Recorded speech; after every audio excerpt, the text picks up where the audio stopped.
शुरू कर दूं मैं, ठीक है। तो देखो, उस दिन मैंने जो बताया था इफ एंड नेस्टेड इफ बताया था, ठीक है ना। इतनी चीजें क्लियर आप लोगों को ना। और ये चीजें मैं पहले बता चुका हूं मैं। तो अब बचता है हमारा ये इफ एरर बचता है, ठीक है। तो एक्चुअल में जो इफ एरर होता है हमारा, इफ एरर के 3 पार्ट और है, वो 3 पार्ट लिखा नहीं है मैंने यहाँ पे। बट देखता हूँ मैं, लिख पाऊँ मैं। अच्छा।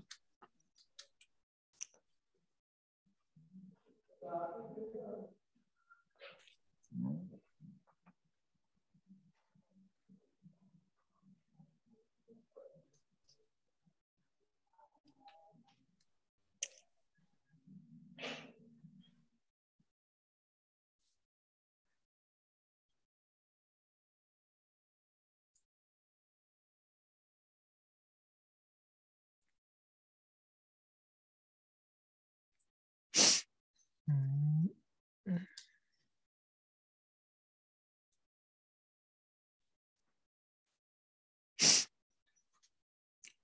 ये वाली चीजें आप लोगों को क्लियर ना है। ये वाली, अगर ये मार्क्स वाली अगर आपने चीजें इस तरीके से कर लोगे ना, तो आप समझो कि इफ वाले नेस्टेड इफ में आप मास्टर हो चुके हो अपने आप में, ठीक है।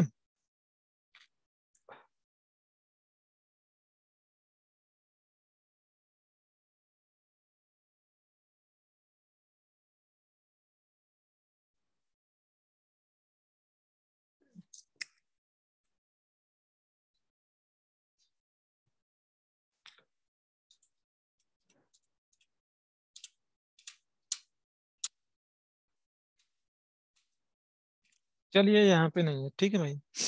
मैं नई शीट पे याद ले लेता हूँ मैं एक। और इसका नाम, इसे आप एरर हैंडलर के नाम से पढ़ेंगे, ठीक है।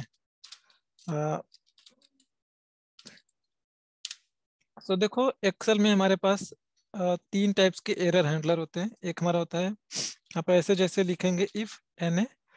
तो देखो, if error, if N A, तो हमारे पास 3 है। एक मैं बता देता हूँ, एक ये इफ एरर, सॉरी,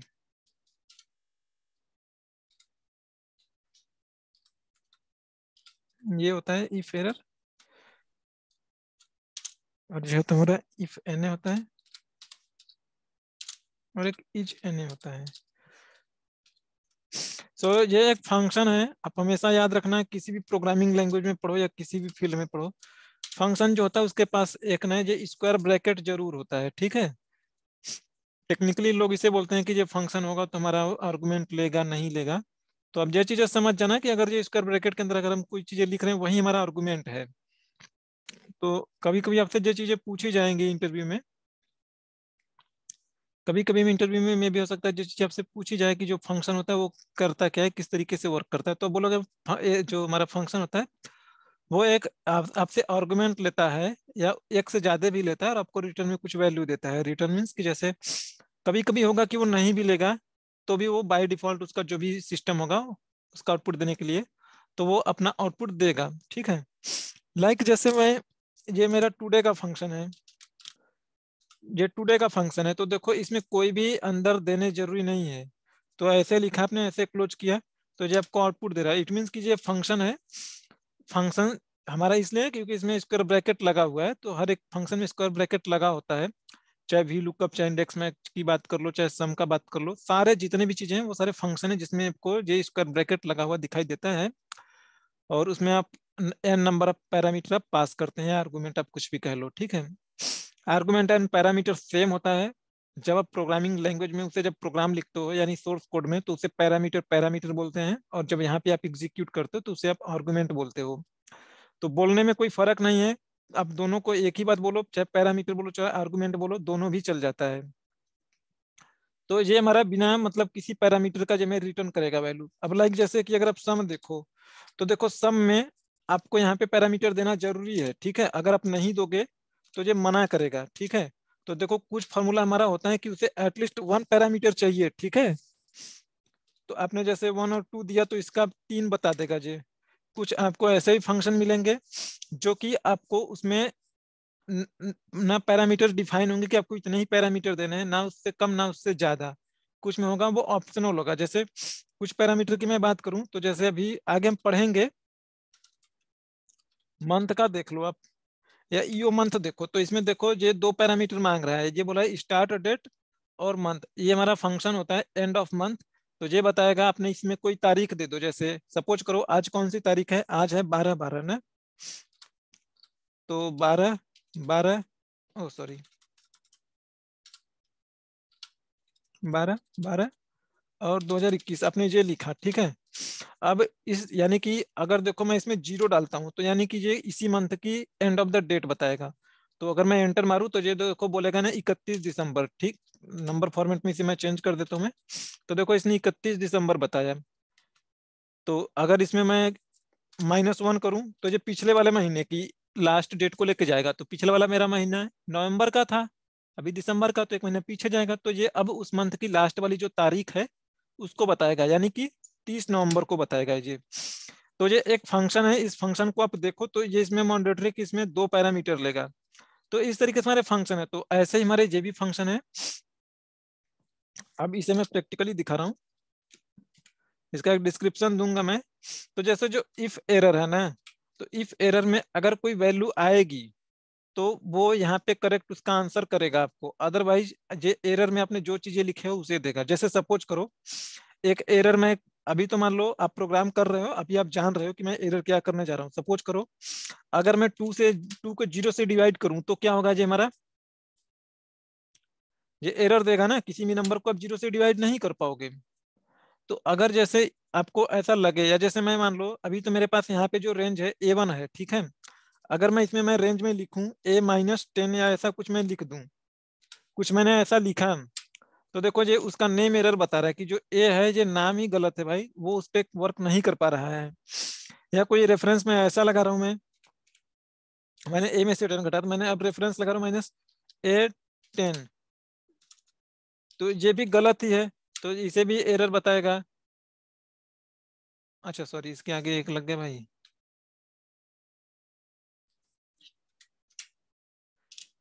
तो देखो ये मेरे कुछ एरर है जो उसे बता रहा है वो।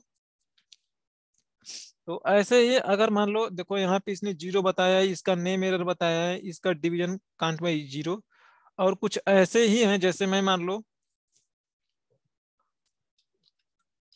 कॉलम्स में मैं कुछ लगाता हूँ।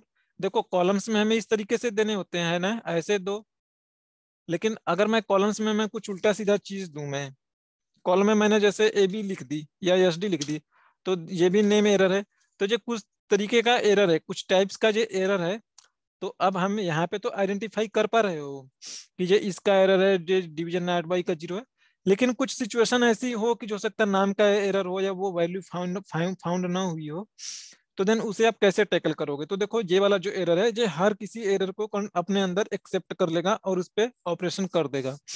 तो जैसे मैं कहूँ कि अगर कोई चीज एरर आ जाए ना, तो तुम उसे टैकल कर लेना। तो देखो ये वाली एरर देगा, और देखो फिर मैंने बोला कि अगर ये एरर आए तो अब ये आगे वाली आर्गुमेंट जो है वो एग्जीक्यूट होगी। तो जैसे मैंने लिख दिया ओके नो इशू, तो देखो ये एरर है, तो देखो ये ओके नो इशू बताएगा। अगर यहाँ पे एरर नहीं होती, अगर मैं इसे 2 से डिवाइड करता, तो अब की बार ये एरर नहीं होगी। तो अब देखना इसका आंसर ना जहाँ पे आया है, यहाँ पे ओके नो इशू, यहाँ पे इसका आंसर आएगा 1। मैंने इस सेल को रेफर किया है, तो देखो अब ये 1 आ गया। इसमें किसी भी टाइप का एरर हो, अभी देखो जो था जो डिवीजन नॉट बाई 0 का एरर था, तो इसने उसे कंट्रोल कर लिया, ठीक है। अगर मैं इसका रेफरेंस उठा के ये वाला कर दूं, तो देखो तो भी ये उस एरर को भी वो कर लेगा, okay no value no no issue. यानी ये ऑलमोस्ट हर तरीके की एरर को ये ट्रैक कर लेगा। अभी मैं वी लुकअप बताऊंगा तो इसे उसमें फिर से मैं इनबिल्ट करूंगा। अभी के लिए आपके लिए एक ओवरव्यू है।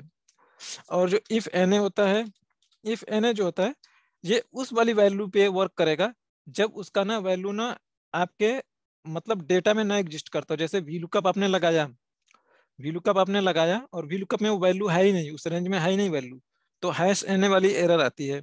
तो जब हैश एन ए वाली एरर आएगी ये तभी उसी पे काम करेगा। अगर इससे ये वाली एरर हैंडल करवाओगे ना तो ये हैंडल नहीं कर पाएगा उसे, क्योंकि ये वाला डिवीजन नॉट बाई ए 0 का है एरर, तो ये इसे एक्सेप्ट नहीं कर पाएगा, इस पे नहीं कर पाएगा और इस पे फेल ही होगा।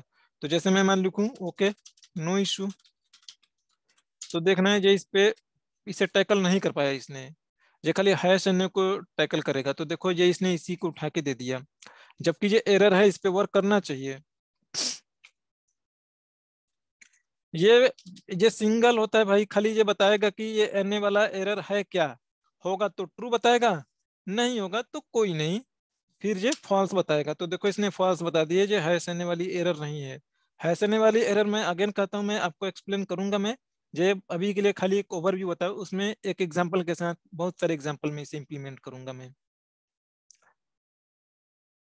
अब आते हैं हम अपने इस पे, जो चीजें ऑलरेडी कर चुका हूँ, और नॉट जॉर वाला 2 बार कर चुका हूँ मैं। अब आते हैं हम अपने मेन फंक्शन पे। जो मेरे लिए एक फंक्शन है स्मॉल एंड लार्ज का, ठीक है।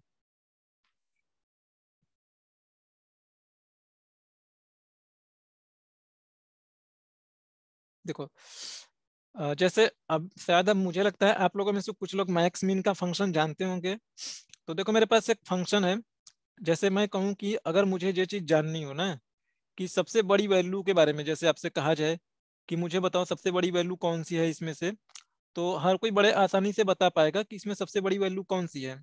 जैसे मैं कहूँ कि मुझे जानना है सबसे बड़ी वाली वैल्यू इसमें से कौन है, तो मैक्स का कोई भी फंक्शन लगाएगा और मुझे बता देगा, बड़ा ही आसान है, ये बता देगा कि इसमें सबसे मैक्सिमम नंबर 35 है। तो ये बहुत ही इजी है।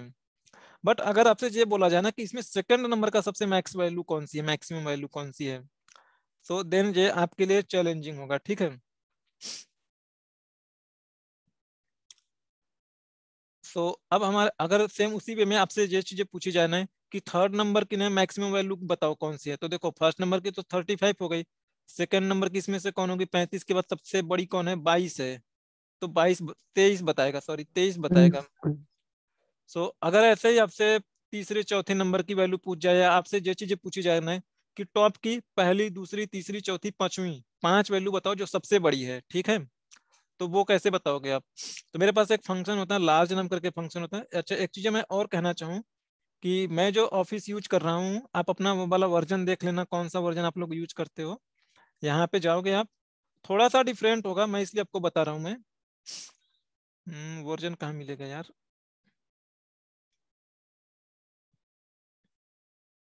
इन्फो में देखो, शायद इन्फो में वर्जन मिलेगा।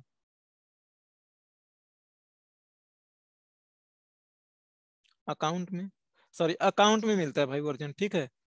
तो देखो मेरा वाला जो ऑफिस है, ये एक्चुअल में मैंने अपडेट किया हुआ है। अपडेट क्या, ऑफिस 365 का मैं मुझे अकाउंट बनाना था, एक दिन पढ़ाना था शेयर पॉइंट, तो मैंने अपडेट किया था। तो मेरे में अब नए वाले फंक्शन चलने लगे हैं। लाइक मेरे में एक्स लुकअप चलता है, देख लूं एक बार, नहीं चलता होगा, हाँ चलने लगा है, ये अपडेट है भाई। आप में ये एक्स लुकअप नहीं चलता होगा। मैं कहने की कोशिश ये कर रहा हूँ कि ना, एक एरे को ओवरव्यू बता रहा हूँ मैं। एक्चुअल में देखो अभी तक आपने जितना भी चीजें देखे हो एक्सेल में, नॉर्मली नॉर्मली हर कोई एक्सेल में जानता है कि एक सेल में एक ही चीजें होंगी या एक ही ऑपरेशन होगा। मैं कहने की कोशिश कर रहा हूँ, जैसे एक सेल में आप चाहते हो कि अभी तक जैसे आपने कोई भी ऑपरेशन किया है एक सेल में, जैसे आपने बोला कि इसका सम मिल जाए आपको, तो होता क्या है, इसका सम आपको यहाँ पे मिल जाता है। जैसे आपसे मैं कहूँ ये 5 है, ये 6 है, ठीक है। तो अब आपको इसका सम चाहिए, तो आपको यहाँ पे इसका सम मिल गया, सॉरी।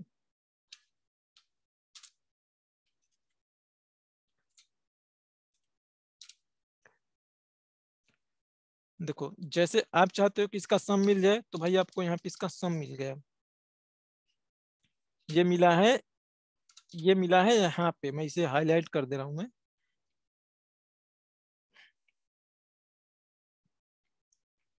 यहाँ पे आपको सम मिला है। बट लेकिन आप चाहो कि भाई मुझे एक ही सेल में इसका सम भी मिले और इसका मीन या मैक्स भी मिल जाए, जैसे मैं कहूँ कि इसका मैक्स क्या होगा, मैक्स का फॉर्मूला आप लगाओगे तो इसका मैक्स 6 होगा, है ना, क्योंकि इसमें सबसे बड़ी वैल्यू 6 है। इट मीन्स कि एक सेल में आपको एक ही चीज देगा, या तो सम लो इससे या तो आप मैक्स लो। दो चीजें लेने के लिए कोशिश करोगे तो आपको दूसरी सेल लेनी पड़ेगी, है ना। तो अब मैं ये चीजें नहीं कह रहा हूँ, मैं ये चीजें अपने से जोड़ के बोल रहा हूँ, समझाने के लिए बोल रहा हूँ। आप लेने को दो वैल्यू लोगे, लेकिन एक बार में एक ही वैल्यू वो देगा, दूसरी वैल्यू आप दूसरे तरीके से लोगे, उसके साथ उसे कॉन्केटिनेट करो या कुछ और कर लो, वो हो जाएगा। बट नॉर्मली मैं ये कहने की कोशिश कर रहा हूँ कि एक सेल में आप एक ही वैल्यू स्टोर करते हो, ठीक है। आप ऐसा नहीं करते हो कि एक ही सेल में उसका सम भी लो, एक ही सेल में उसका मिन मैक्स वाला भी लो, दोनों अलग अलग जगह पे लोगे आप। अगर ऐसा आपको लेना होगा तो एक जगह पे एक वैल्यू स्टोर करोगे आप।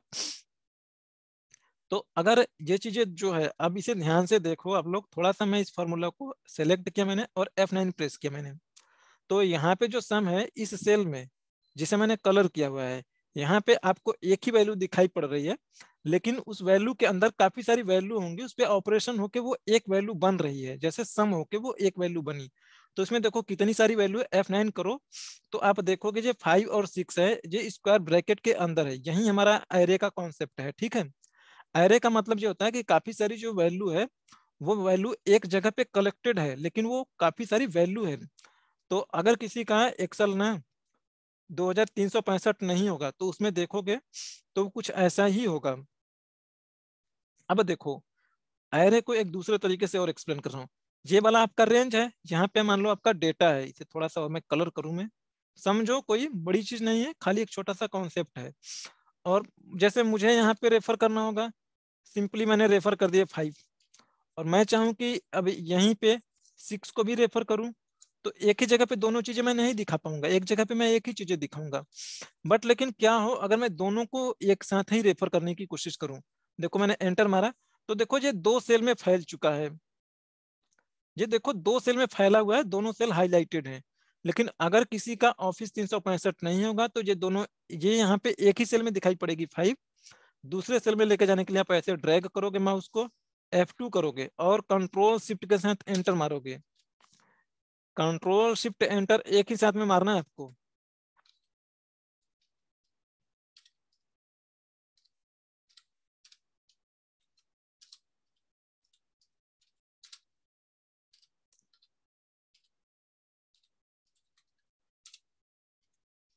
तो देखो ये एक ही बार मारोगे तो ये चीजें अलग अलग सेल में ड्रैग करके मारोगे तो फैल जाएगी, अदरवाइज ड्रैग करके नहीं मारोगे तो जहां ऊपर वाली है ऊपर वाली में 5 दिखेगा, जो पहली वाली यहाँ वाली रेफरेंस है, दूसरे वाले में जब आओगे फिर अब यहाँ पे उसी को कॉपी करके लेके आओ या उसी को कुछ भी करके या इसे ड्रैग करके एंटर मारो, तब यहाँ पे या तो देखो इधर लेके जाओ आप या इधर लेके जाओ, तो अब जब कंट्रोल शिफ्ट एंटर मारोगे तो दोनों वैल्यू दिखने लगेगी।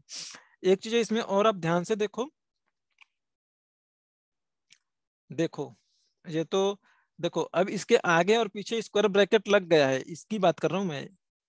देखो यहाँ पे देखो फॉर्मूला बार में स्क्वायर ब्रैकेट दिख रहा है जी, स्क्वायर ब्रैकेट ये चीज बताती है आपको कि ये एरे फॉर्मूला है। एरे फॉर्मूला का मतलब कि ये दोनों जो वैल्यू है ना एक ही रिसोर्स से जुड़ी है, एक ही बार में इसमें से एक किसी को डिलीट करना चाहो तो आप डिलीट नहीं कर पाओगे। देखो मैं 6 को डिलीट करने की कोशिश कर रहा हूँ तो मना करेगा, ये आ रही error, you can not change part of an array, ये एक एरे का हिस्सा है, आप इसे डिलीट नहीं कर पाओगे। आपको डिलीट करना होगा तो दोनों को डिलीट करोगे, ठीक है, तो डिलीट हो जाएगा। मैं वापस से कंट्रोल जेड किया मैंने। तो आप इसे एक चीज ध्यान से देखो, फिर से एक बार देखो आप कि अब यहाँ पे मैं इसे कर रहा हूँ ऐसे और F9 किया मैंने। आप इसे ध्यान से देख पा रहे हो, थोड़ा बड़ा करता हूँ मैं, बड़ा नहीं होगा भाई, रुको। तो अब आप इसे ध्यान से देखो एक बार, मैं इसे फिर से फॉर्मूला को एक्सप्लोर कर रहा हूँ। तो देखो ये 5 इसे क्या बोलते हो, सेमी कोलन, N6 लिखा है ना। तो अगर सेमी कोलन लिखा है ना तो इसका मतलब जो है एंटर है, सेमी कोलन का मतलब है कि नीचे वाली वैल्यू है। तो यानी जहां पे से ये आ रही है 5 है, देन उसके नीचे 6 है, तो देखो ये 5 और उसके नीचे 6 है। अगर ये 6 ना यहाँ पे होता, राइट साइड में होता, ये मेरा सिलेक्शन इस तरीके से होता है, मेरा सिलेक्शन इस तरीके से होता, तो यहाँ पे जो सेमी कोलन आपको दिखाई दे रहा है ना, ये कॉमा दिखाई पड़ता। मैं आपको दिखा रहा हूँ, इस सेमी कोलन की बात कर रहा हूँ, ये वाला सेमी कोलन आपको कॉमा दिखाई पड़ता। सपोज देखो मैं जो चीजें यहाँ पे लिखता हूँ कुछ मैं वैल्यू, मैंने यहाँ पे लिखा 10 लिखा और यहाँ पे मैंने 12 लिखा, और इसको मैं रेफर करता हूँ यहाँ के लिए, मैंने यहाँ पे किया और इसको मैंने रेफर कर दी। तो देखो मैं इसको सेलेक्ट करता हूँ और F9 करता हूँ, तो देखो ये अब की बार 10, 12 दिखा रहा है और ये स्क्वायर ब्रैकेट के अंदर दिखा रहा है। तो ये इसका मतलब है कि ये एक एरे है, एरे में काफी सारी वैल्यू 10 और 12 है, ये स्क्वायर ब्रैकेट है, ये एरे है और एरे मेरा यहाँ से हो रहा है यूज, रेफर हो रहा है। तो ये एरे है और ये इसमें जो चीजें आप लिखे हो ना तो वो एक वैल्यू है 10 और 12, और ये 10 और 12 है जो वो अगले वाली रो में बढ़ रही है। अगर यहाँ पे सेमी कोलन होगा तो अब समझ रहा ना कि वो सॉरी, ये अगर कॉमा है तो इसका मतलब समझ लेना लेफ्ट से राइट बढ़ रही है, इस साइड में बढ़ रही है, यानी आगे वाले कॉलम में बढ़ रही है। अगर ये सेमी कोलन होता तो अब समझ जाना कि वो नीचे एक साइड में बढ़ रही है, लाइन ब्रेक हो रही है, अगली वाली लाइन में जा रही है, ठीक है, नीचे को। तो मेरा कॉन्सेप्ट यही था कि आपको एक एरे का ओवरव्यू दूं, बाकी इसको भी हम देखेंगे आगे। अब हमारा काम आता है ये वाला। तो जैसे मैंने आपको बोला था कि जो मैं कहता हूँ कि मैं मुझे जाना है ना सेकंड नंबर का सबसे मैक्स वैल्यू कौन है, तो मेरे पास एक फंक्शन है लार्ज करके है। तो देखो ये बोला एरे, एरे मतलब है उस रेंज की बात करता है, ये वो वाली एरे ले लो आप। तो आपको जाना जैसे फर्स्ट नंबर की लार्जेस्ट वैल्यू जाननी है तो 1 लिखो, ठीक है, देखो इसने 35 बता दिया। सेकंड नंबर की लार्जेस्ट वैल्यू जाननी है आपने, यहाँ पे 2 लिखो, तो देखो ये 23 बता रहा है। अगर किसी को इसी में 100 कर दूं मैं तो देखना ये 35 हो जाएगा कि मेरा सेकंड नंबर की लार्जेस्ट वैल्यू, ठीक है। तो 100 किया मैंने, तो देखो सबसे बड़ी ये है, दूसरे नंबर की ये, तो मैंने दूसरे नंबर का यहाँ पे पूछा है, तो ये इस तरीके से बता रहा है। वापस से कंट्रोल जेड करता हूँ मैं। जैसे आपके पास लार्ज का फंक्शन है, एग्जैक्टली वैसे ही ये इसके आपके पास स्मॉल का भी फंक्शन है, ठीक है, जैसा नाम वैसा काम। तो लार्ज और मैक्स ये दोनों अलग अलग चीजें हैं। मैक्स आपको सिंगल वैल्यू देगा, लार्ज आपको मल्टीपल वैल्यू दे सकता है। अब आपके सिचुएशन के हिसाब से मिन और स्मॉल भी वैसे ही वर्क करेगा। सर अब इस लार्ज में 3-4 वैल्यू निकाल सकते हैं, जैसे कॉमा हाँ, 1 2 3 4 करके मैंने ऐसे? अरे आपको इसीलिए बताया था, ठीक है। Okay okay. तो देखो अब अगर आपको एक से ज्यादा वैल्यू जाननी है लार्ज के रिस्पेक्ट से, ठीक है, तो जैसे देखो यहाँ पे फर्स्ट सेकंड थर्ड लिखा है, हाँ तो मैं यहाँ यहीं पे ले लूँ मैं। तो मेरे से अगर आपसे या किसी से पूछा जाना फर्स्ट नंबर की, सेकंड नंबर की, फोर्थ नंबर की लार्जेस्ट वैल्यू मुझे बताओ, तो आप लार्ज लिखोगे भाई, ठीक है। अब आप लॉक हाँ। जरूर करोगे ना, क्योंकि देखो आप ड्रैग करोगे फॉर्मूला, ड्रैग नहीं करोगे तो भी इसमें ड्रैग करने की जरूरत नहीं, वैसे तो जो मेरा एरे फॉर्मूला है। तो देखो अब आपको काफी सारी वैल्यू लेनी है, तो आपने यहाँ पे वही वाला लगाओगे आप स्क्वायर ब्रैकेट, इसे कौन सा करली ब्रैकेट लगाओगे। पहले नंबर की बोल रहे हो आप, देन दूसरा नंबर की बोल रहे हो, एंड तीसरे नंबर की बोल रहे हो। अगर चौथे नंबर का बोला जाता तो यहाँ पे आप 4 लिखते, ठीक है, जरूरी नहीं कि सीक्वेंस में ही हो, आपको जो जिस अच्छा। हिसाब से चाहिए उस हिसाब से आप लिख लो यहाँ पे। एंड देन अब आप एंटर नहीं मारोगे, देखो एंटर मारो, ये देखो अगर 365 है तो भाई एंटर मार लेना। अगर किसी का 2019 वाला एक्सेल है, 2016 वाला, 2013 वाला ना, तो आप ऐसे करना, आप ये ऐसे लिखोगे फॉर्मूला, ये वाला आप रेंज लोगे, फॉर्मूला हाँ एकदम वैसे लिखोगे, फॉर्मूला लिखने में कुछ नहीं है, एकदम वैसे लिखेंगे फॉर्मूला, चाहे कोई वर्जन हो आपका। अब यहाँ पे आप कंट्रोल शिफ्ट एंटर मारोगे, ठीक है, एंड देन उसे आप ड्रैग कर दोगे यहाँ पे। देखो सॉरी, फिर अगर गलत आ रहा है तो फिर से कंट्रोल शिफ्ट एंटर मारो, वो सही हो जाएगा, ठीक है। या ड्रैग करके कंट्रोल शिफ्ट एंटर मार लो, या पहले कंट्रोल शिफ्ट एंटर एंटर मार लो, कोई दिक्कत नहीं है, ठीक है। तो मेरा 365 है, वो एरे अपने आप ही फैल जाता है जहां तक होना होता है। लेकिन किसी को कोई परेशानी आए तो मुझे बताए, ठीक है। आपकी आवाज थोड़ा मतलब कट के आ रही है, मतलब मुझे आ रही है अब बिल्कुल। वॉइस ब्रेक हो रही है। हाँ, थोड़ा फ्री हो गई। अच्छा अब आ रही है नहीं फ्रीज क्लियर हो आवाज? गई। अरे, अभी अभी आ रही है। आपने दिखाया आपने। एक सेकंड देखता हूँ भाई क्या दिक्कत है।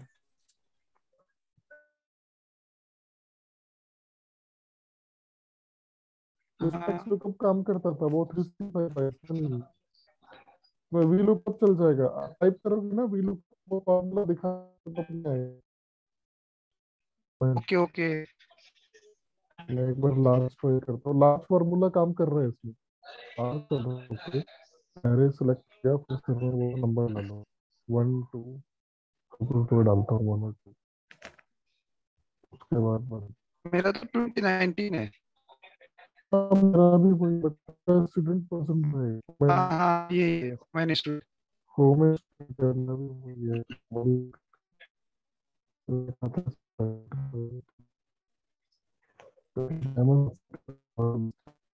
अभी तो